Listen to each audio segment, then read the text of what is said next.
Welcome to No Strings Attached Street Ministry. Well, I haven't talked to you guys in a while, so figured I'd come on, just give a little shout out to y'all in the world and see how you all are making it through all this nonsense we've been going through.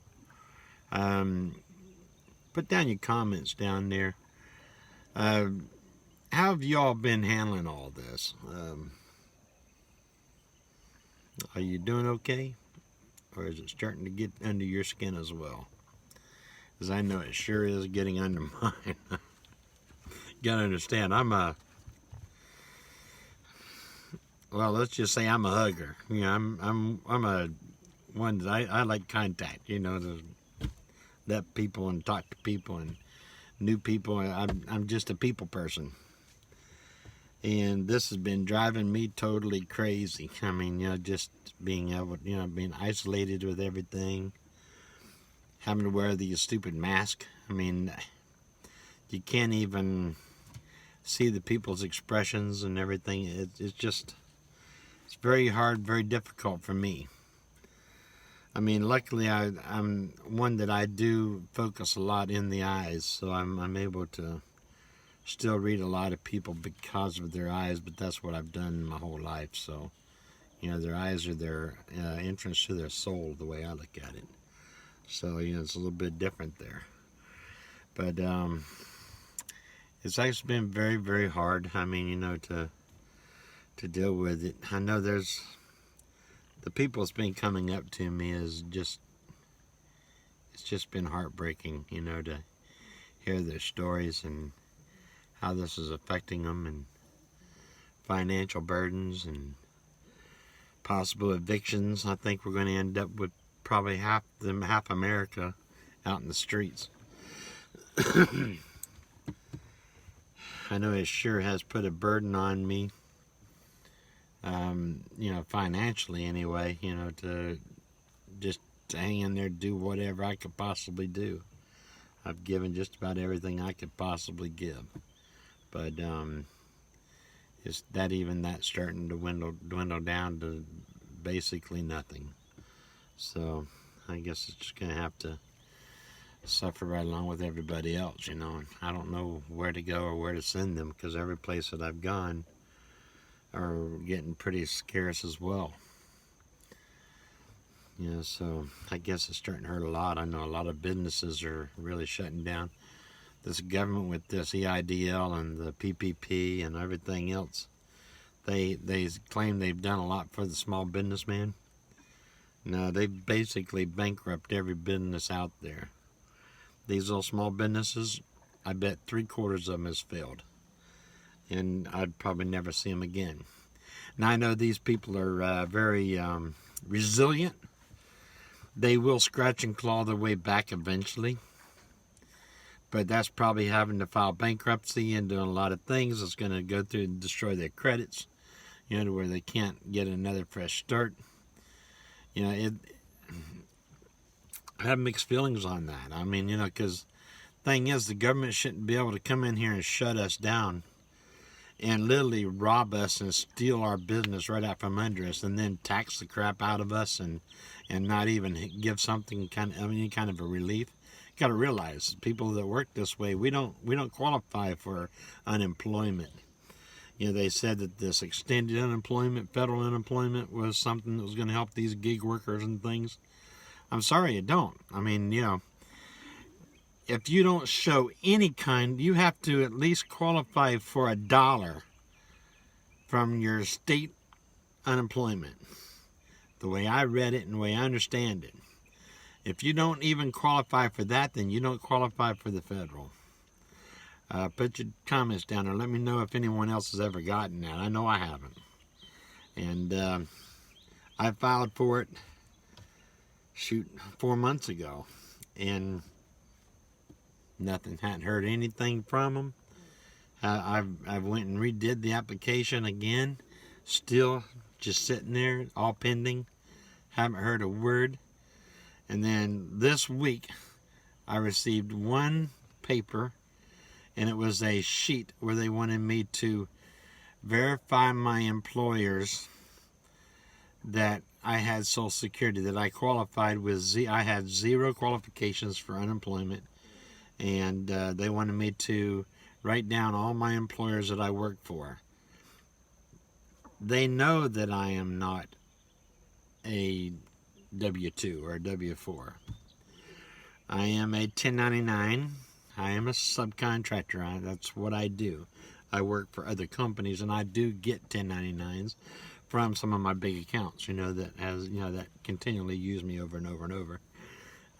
They'll give me a 1099, so I usually end up probably with a dozen 1099s. But the PPP, I didn't qualify because actually I actually showed a loss this last year, and by showing a loss on your Schedule C, line 31 had to be 2750 or something like that or above. Mine was minus $13,000, so it didn't even qualify for that. So it's just sad that they wouldn't even talk to you about it. Yeah, I got my EIDL grant. That actually went through pretty fast, believe it or not. I filed for that, and I had it probably within 2 days. It was pretty quick. But that's the only relief that I've gotten. So it's, and for business-wise, it's just completely devastated my business. My business has completely fell off to nothing. And I've actually just considered just shutting it down. It's done, because the way the new laws and everything are, I was an unessential worker, so it's just the way life goes, I guess. And I'm too old to probably try to start something over again. I've been scratching and clawing at that for the last 20 years, being disabled and still trying to do something to bring an income in. It's just impossible. So I hope you guys aren't having to deal with a lot of this nonsense that I've been having to deal with, but I'm sure you have. And if you have been able to get through and get any of this relief help, God bless you. You deserve every bit of it. You really do. And I hope and pray that the government all gets together here shortly and steps up to the plate and just really relieves us, the people. Because they've been going through an awful lot. Look at all the other countries. Look what they're doing. No problem. They're taking care of their people. They're giving them a monthly salary, just to cover their bills and stuff, to be able to survive. You can't destroy your economy. You can't shut down your country and expect people to survive. You get them right back into an old depression. And the thing is people will not go out and spend money that they don't have. They said, oh, you need to spend. Well, you got to be able to make that money to spend it. And when someone's in trouble and they have uncertainty in their life, I don't care who you are, even the poor holds back their pennies and they save and they hold on to it and hold on to it and hold on to it until they make sure that they absolutely have to spend something. And that's usually all going for food and survival, things. It sure isn't going on vacations and stuff like that. So I didn't mean to get on all that nonsense with you, but anyway, I'm just hoping that you guys are not feeling the same pain that I've been feeling. But yeah, it's been crazy. The people has been screaming, and I had to reduce it down to 6. I've got 6 little families that I've been looking after, but I've been doing pretty good at trying to keep them at least fed, and going. It's been tough. It really has. It's been tough. But there's a few of them that's called, and I'm like, I'm sorry, I just can't afford it right now, and I don't get any funding from anywhere else. I don't, So it makes it really hard. The only thing that I got is what you guys has given me in the past, and of course that goes out as just about as fast as I get it. I mean, it's gone. And whatever I can scrape together on my own. So it's been pretty tough for me in my ministry anyway. I'll probably just go in and take the signs off the truck and just give up on that as well, because I can't even afford that anymore. I mean, my heart's out there, but it's just, the burden's just gotten so great. If any of you has got money and can help me out, by gosh, please, time to open your wallets and really pour the love out to me, Of course, you can do that through PayPal, what is it, www.paypal.me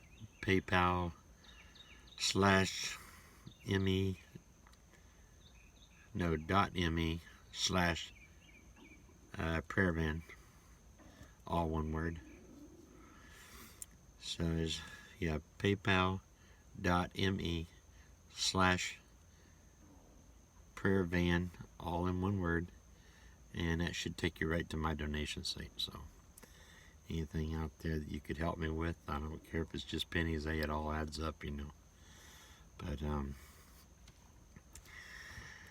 and hopefully they'll give me some break. I won't have to start making a shout out for myself.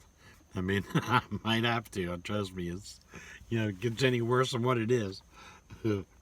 Y'all might have to help me support myself, but buy me some crackers and peanut butter, whatever.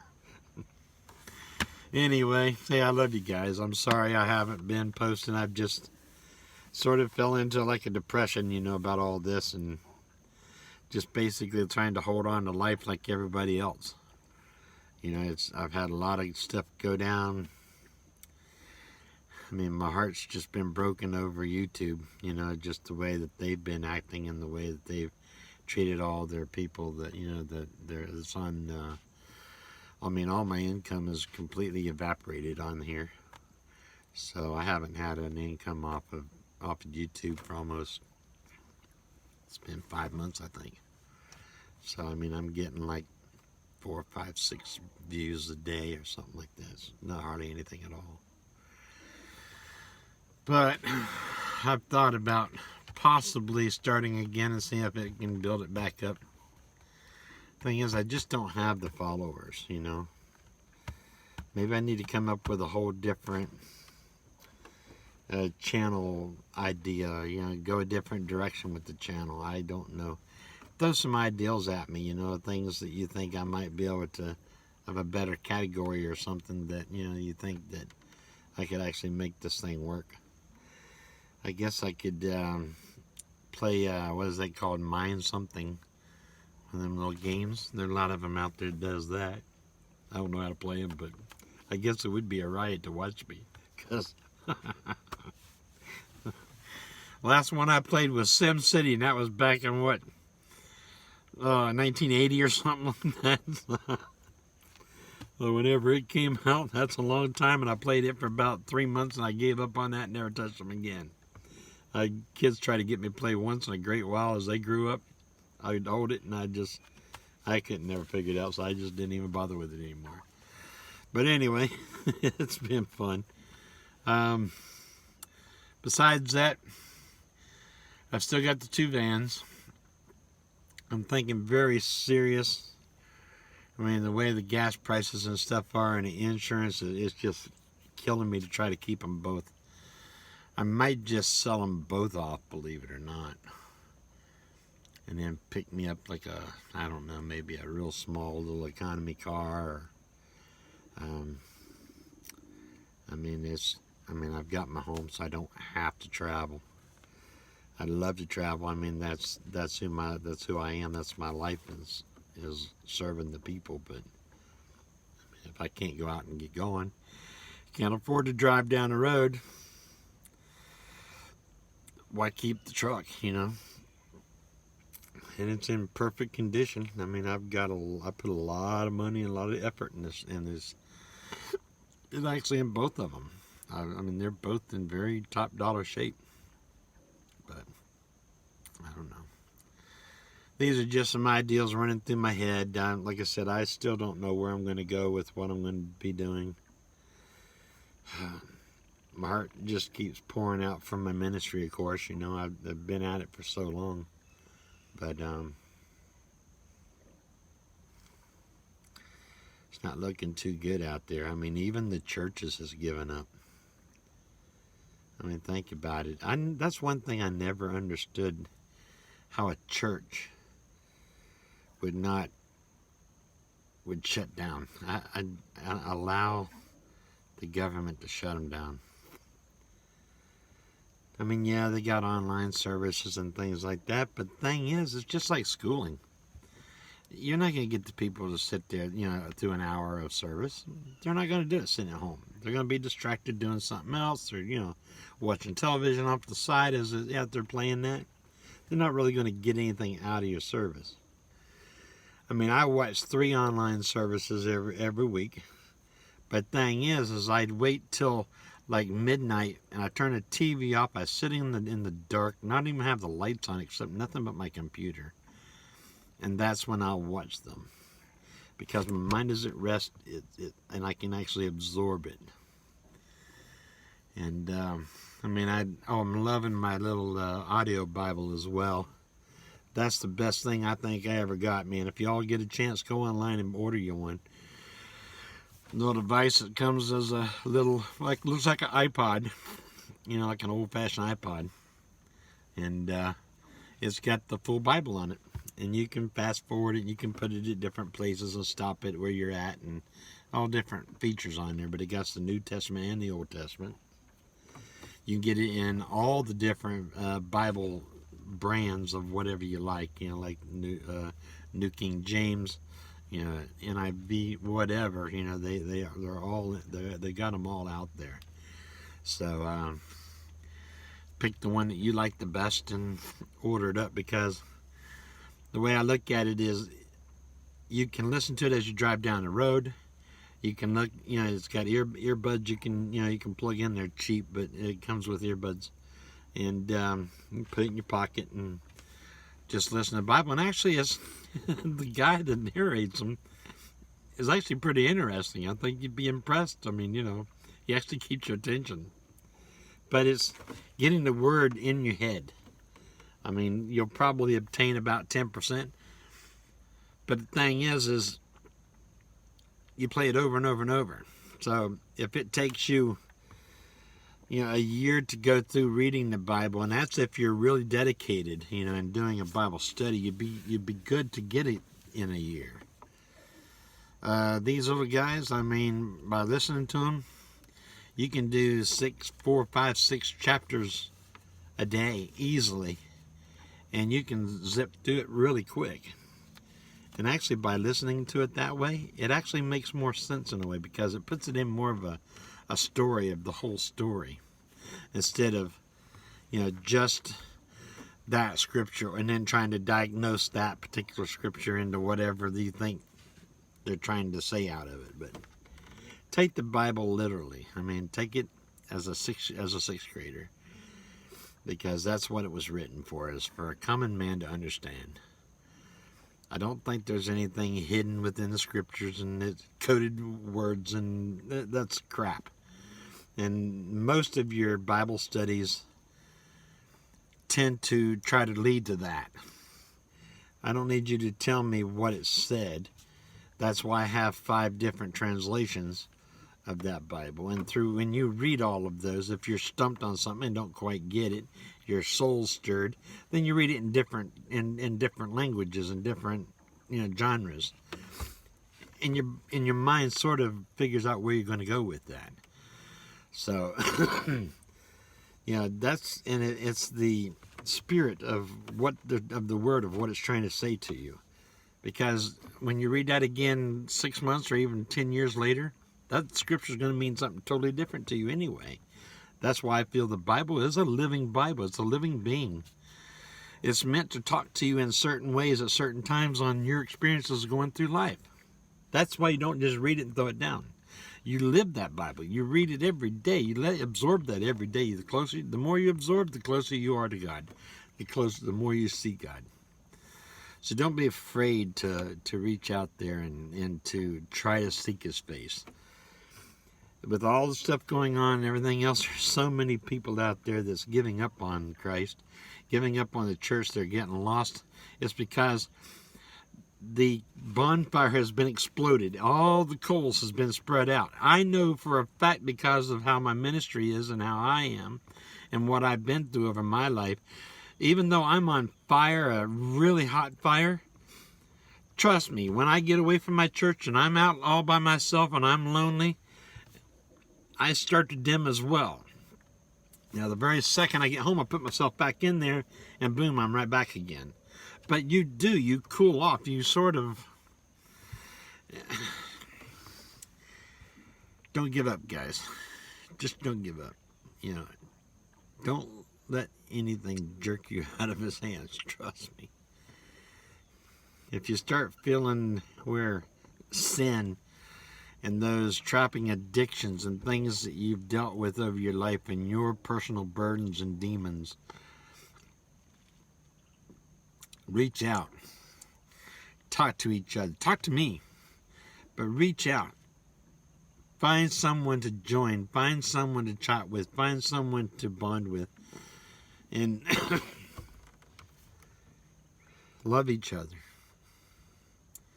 Do what you can for your fellow brother. I've got a few people that call me on a regular basis that I do the same with, and some of them I've never met, but yet I've talked with them and been their friend for years. Literally years. They're like my brothers and sisters. But it's someone that I talk to at least every week. I don't know. But that's how important they are. I mean, these people are sometimes more important than even my own family. I talk to them more often than I do my own family. So, but you need those kind of people in your life. So, feel free, because you might be strong enough to be someone that's a leader and be the advisor. And if you are, that's great, because you have that information and God's blessed you with, with those divine words to be able to help each other out, or to help someone else out in their time of struggles. But by all means, you need it as well. And you have to keep your eyes on yourself, because I don't want to see you fall and falter neither. So, and like I said, I've always told you all the time, is find a good church, a Bible-believing church, and join it and get involved. But unfortunately, a lot of these churches are scared, and they're just afraid to get out there and do it. The thing is, they're allowing the government to tell them what to do. Really? No one governs over God's word. No one governs over them. They're higher than the government. That's why a pastor cannot run for president or something, because he's already at a higher level in the chain of command than even the President of the United States. God's authority has already put him up there.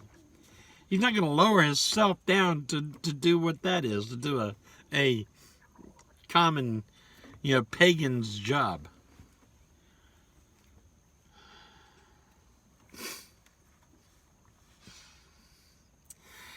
You see the kind of aggravation I've been through. I'm sorry, guys. I don't mean to blow off again. Here's another 23 minutes of wasted of your time. But anyway, I'll let you go. God bless each and one of you. I'm really super glad that you're still out there, and hopefully I can get people to start watching this again. And say a prayer for me and my family. My son-in-law just found out his mother and father down in Mexico has both got COVID, and his mother's extremely bad off right now, so say a prayer for her. My father-in-law and my son has been starting to feel a little sick. I think it's just more of a common cold or bronchitis or something that's here, the normal everyday thing, because they sure haven't fell off the face of the earth like most of them that you hear of. But and then my son said yesterday that he was actually starting to feel a little bit better. It's been about 4 days for him, and he said he's starting to feel a lot better.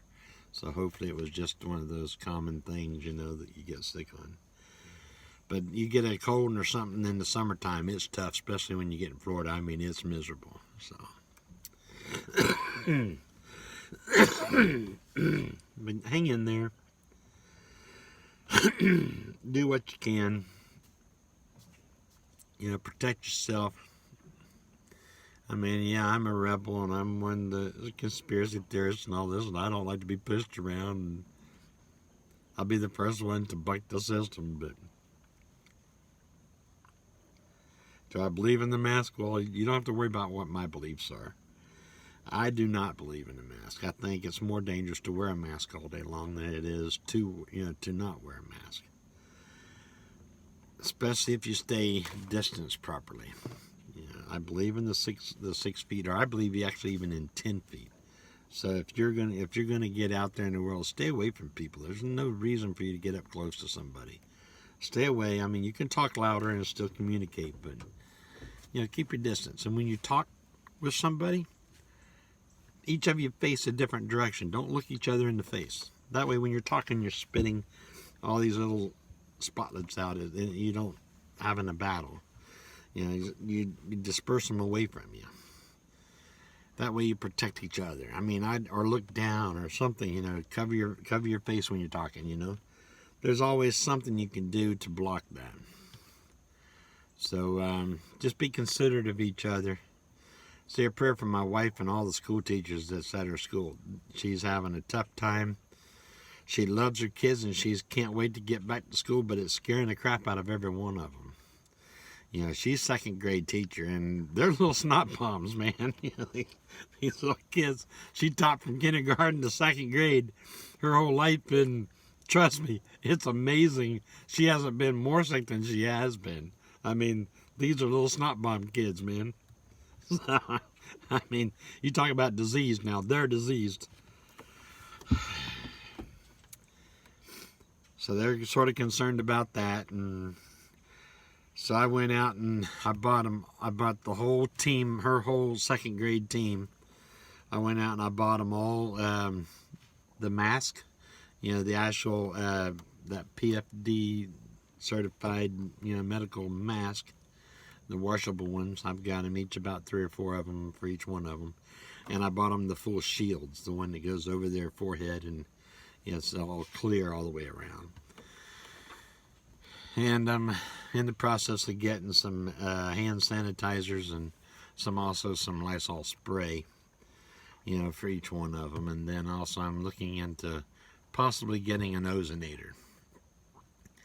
I used an ozonator once before in a restaurant that I was, or not a restaurant, but a hotel that I was involved with when I was back in the day when they first came out, and they smell like crap when you get down in the room, but you can tell they're sterilized, boy, I tell you what. And they're not. I thought it was going to be expensive to buy one, but I was looking online. It's not too bad. It's about $200. You can get a pretty decent one.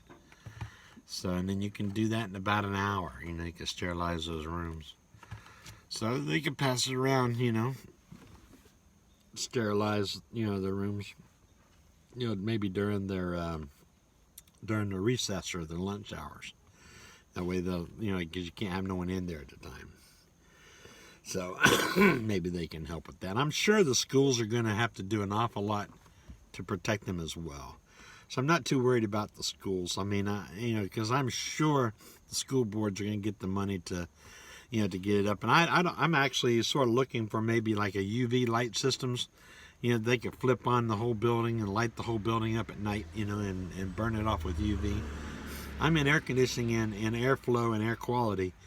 Trust me, I understand what, the ozone and what UV lights and things can actually do in the air quality. So it's good technology and it's trustworthy. So if you can, even at your homes, buy you a UV light. You can get them in a stand. It's like $300. You can buy a stand size, and all you do is set it in the middle of the room, turn the thing on, walk out, and leave it. Let it go for an hour or so. the UV light, within just basically minutes of exposure to this kind of light, will kill any of the bacteria and viruses out there, anything that it's exposed to. I mean, that's why we use them in the air conditioning, and they put them in the ductwork, so the air actually has to go past it. And just in that quick time going past it is when it will expire. It will expire the life of the viruses and the bacteria both. And when I install them, I usually install one in the return and the supply side, so it's getting like twice the the load. And I've seen a lot of people really become a lot happier, especially some with allergies and things like that they really fight with. A lot of sickness in the house. People that has breathing problems and things, they can tell the difference. Believe me, I've had reports back from them, and they swear by them. Plus, you got the Honeywell air cleaner. It's electronic air cleaner. Great product. They've got the smoke eliminators. The air cleaners. That's what all the the casinos are using. Everything's 100% air makeup now. So they cool the air, pump it into the building, suck the old air out. It's a continuous changeover every single time. And there's no coldness that stays in that building. It's all completely expelled. Usually they're using air curtains and things to spell it out the front doors as you open and close the doors. There's so many different ways that they're moving this air and this quality through these places. So that's one reason why I can't really understand why they closed those down as bad. Because they're pretty strict on them. I mean, you got to realize, they're qualified enough to where you can actually still smoke inside of most of them.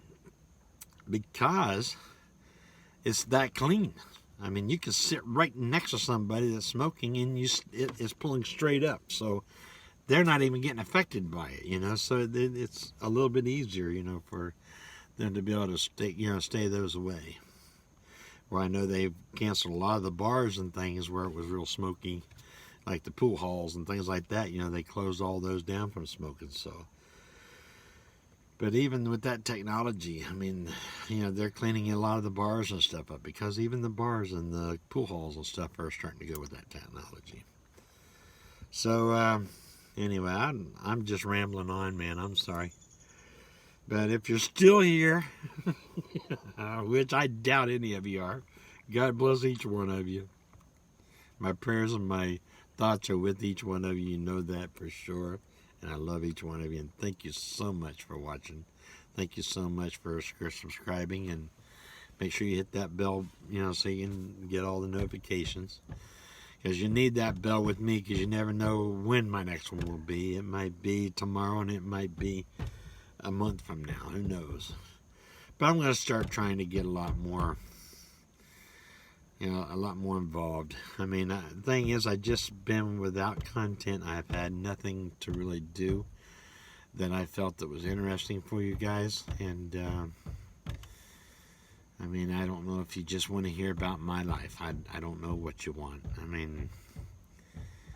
I guess I could try some cooking videos, but and maybe some singing videos. I'm in the process of redoing the inside of my house. So as soon as I do that, I'm taking one of the kids' rooms and I'm converting it into a music studio. So if I get that set up, then maybe you might get some more music. Maybe I'll do some live streams in there and, be able to, do some of my live practices or something like that online.